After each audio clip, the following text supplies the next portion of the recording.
La borsa di una donna pesa come se ci fosse la sua vita dentro.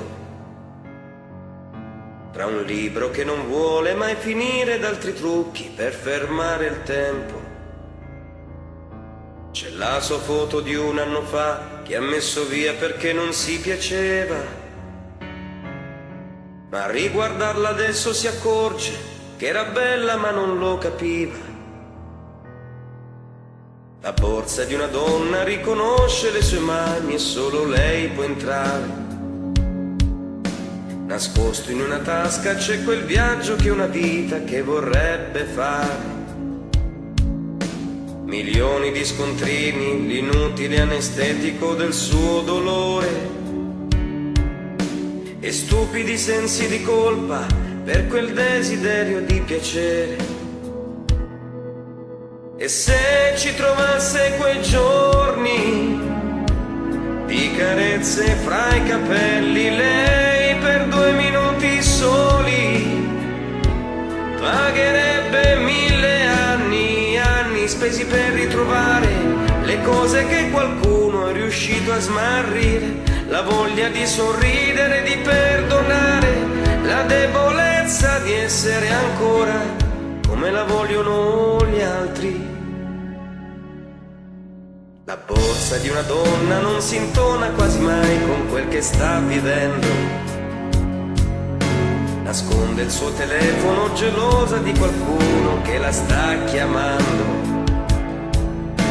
Vicino alle sue chiavi la solita ossessione di scordarle ancora.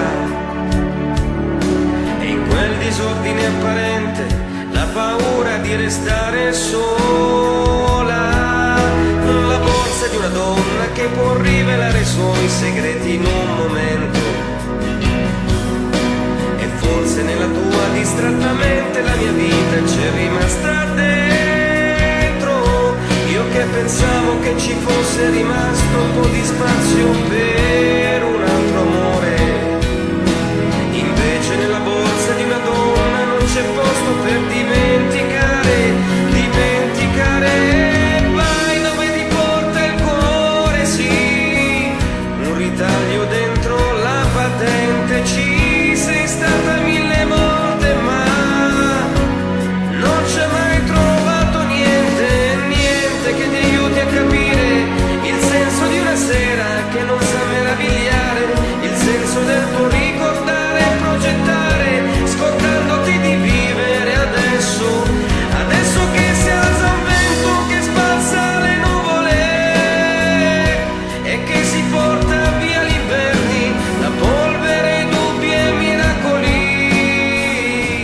aspettati 1000 anni spesi per ritrovare le cose che qualcuno è riuscito a smarrire, la voglia di sorridere, di perdonare, la debolezza di essere ancora come ti vogliono gli altri. La borsa di una donna pesa come se ci fosse la sua vita dentro.